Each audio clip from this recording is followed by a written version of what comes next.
Hello मुसाफिरांनो, इतिहास प्रेमींचं नंदनवन असलेलं मांडू, ज्याला सिटी ऑफ जॉय पण म्हणतात, जिथे आजही लोक परिसाच्या शोधात असतात.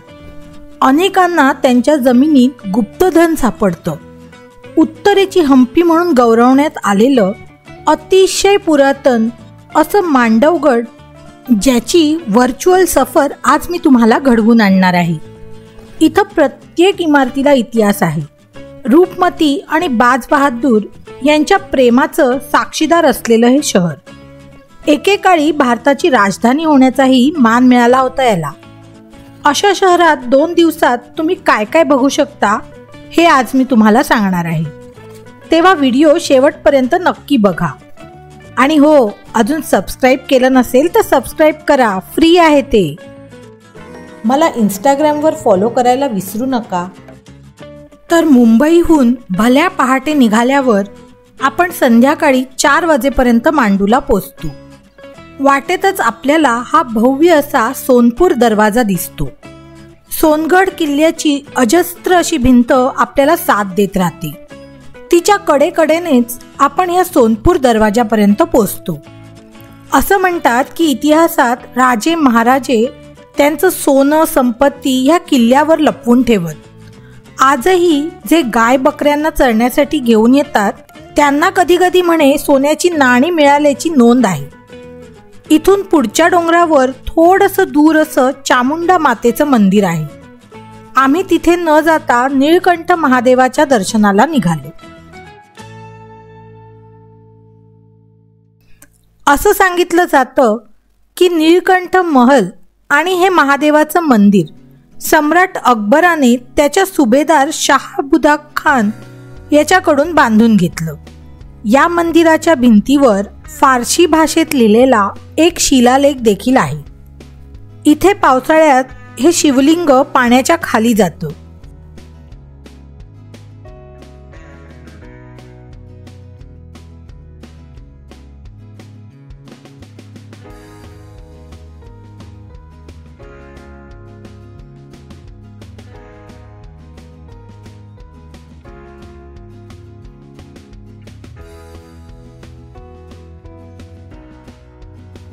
या नीलकंठ महालात तुपाच्या विहिरी बघायला मिळतात.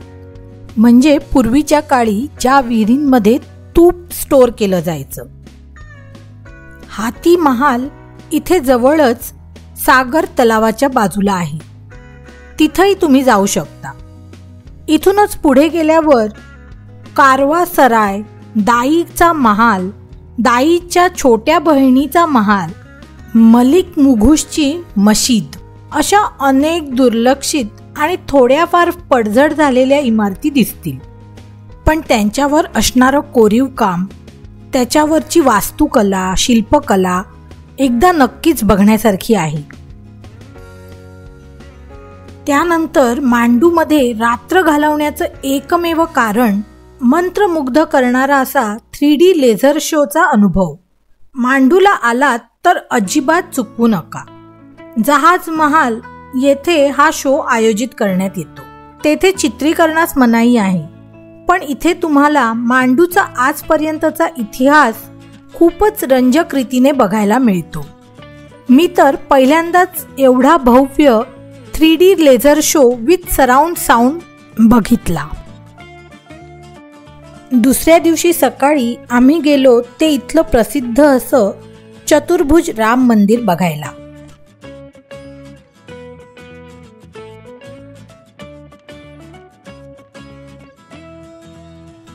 त्यानंतर बघितला तो होशांग शहाचा मकबरा. असं म्हणतात की ह्याच मकबऱ्यावरून ताजमहल बनवण्याची कल्पना सुचली. इथेच जामी मस्जिदचंही प्रचंड मोठं असं कमनीय बांधकाम पाहायला मिळतं.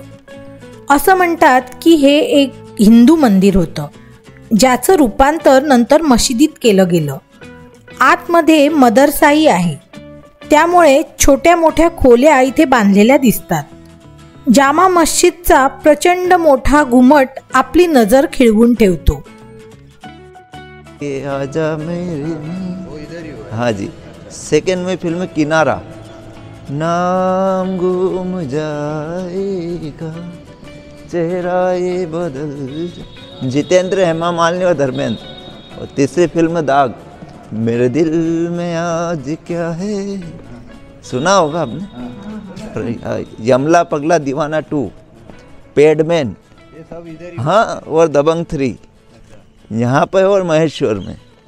हाँ जी, प्लस एक शेर सुनाता हूँ आपको, सुनोगे? बहुत ही सुनिएगा मैडम जी। गाना तो गीत चाहता हूँ, गाना तो गीत चाहता हूँ, पर आवाज़ नहीं है, और बनाना तो ताजमहल चाहता हूँ, पर मुमताज नहीं है। जामी मस्जिदच्या समोरच अशरफी महल आहे। आमचा गाईड सांगत होता की खिलजीला वाटायचं की आपल्या राण्या अगदी फिगरमध्ये राहाव्यात आणि त्याचं म्हणणं की म्हणूनच त्याने म्हणजे खिलजीने हा महाल बांधला, जिथे प्रत्येक पायरीवर तो एक सोन्याचा शिक्का ठेवत असे आणि राण्यांना असं चालत तो प्रत्येक शिक्का उचलून वर खाली करावं लागत असे। ऐकावं तेवढं नवलच नाही का? इथे खिलजीची कबर देखील आहे।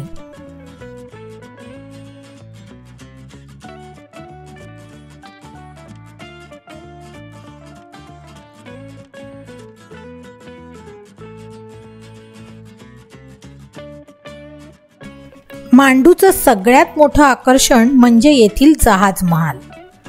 मुंज आणि कापूर तलावाच्या मध्यभागी हा महाल अगदी समुद्रातल्या जहाजासारखा दिसतो। मांडूच्या कोपऱ्या कोपऱ्यात इतिहास भरलेला आहे।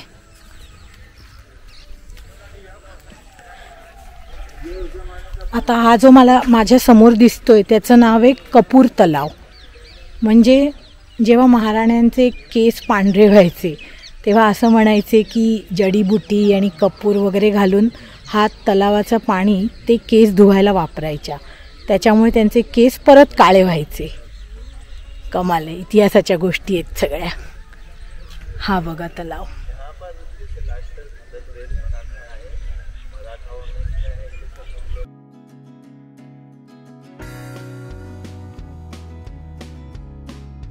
(1469 ते 1500) या काळात शृंगारप्रेमी सुलतान ग्यासुद्दीन याने या वास्तूची निर्मिती केली।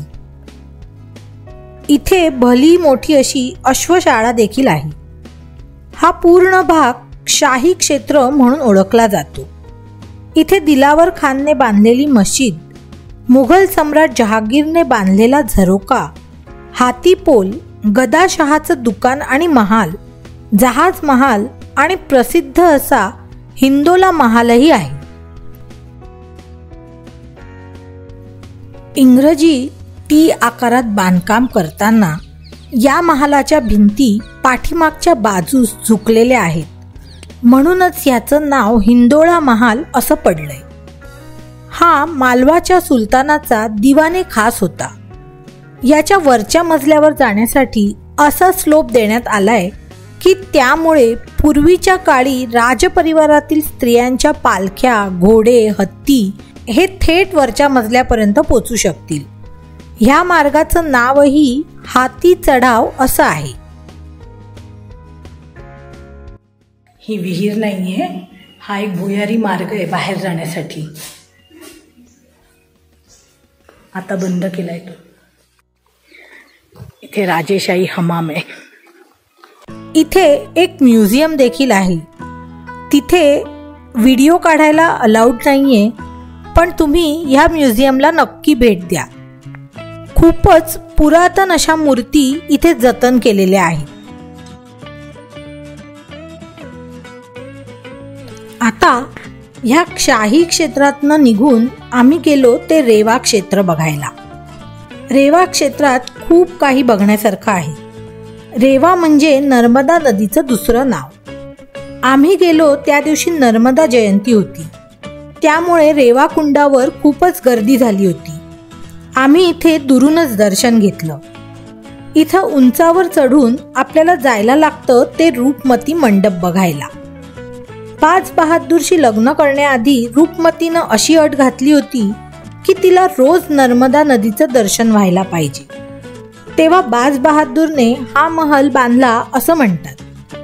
इथं सगळ्यात उंच टोकावरून नर्मदा नदीचं दर्शन होतं आणि रेवा कुंडही दिसतं. इथून जवळच बाज बहादूर महालही आहे, जाळी महालही आहे.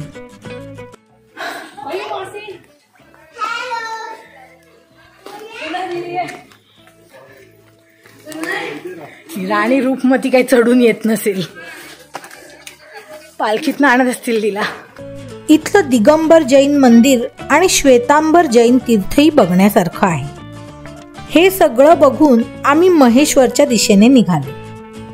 पण थांबा, इथलं हे फळ तुम्ही पूर्ण मांडूमध्ये नेहमी बघत राहाल आणि फक्त हे मांडूमध्येच मिळेल. पर्शियन लोकांनी ह्याच्या बिया आणून या झाडांना इथे उगवलं. आता फक्त याच भागात हे फळ म्हणजे हे चिंचेचं फळ उगवलं आणि ह्या चिंचा फक्त मांडूमध्येच मिळतात. 100 ते 200 वर्ष ह्या चिंचा अशाच राहतात. मग तुम्ही कधी जाताय मांडूच्या सफारीला? आता इथपर्यंत बघितलंच आहे तर एक लाईक करा, सबस्क्राईब करा आणि हो, कमेंट करायला विसरू नका. धन्यवाद.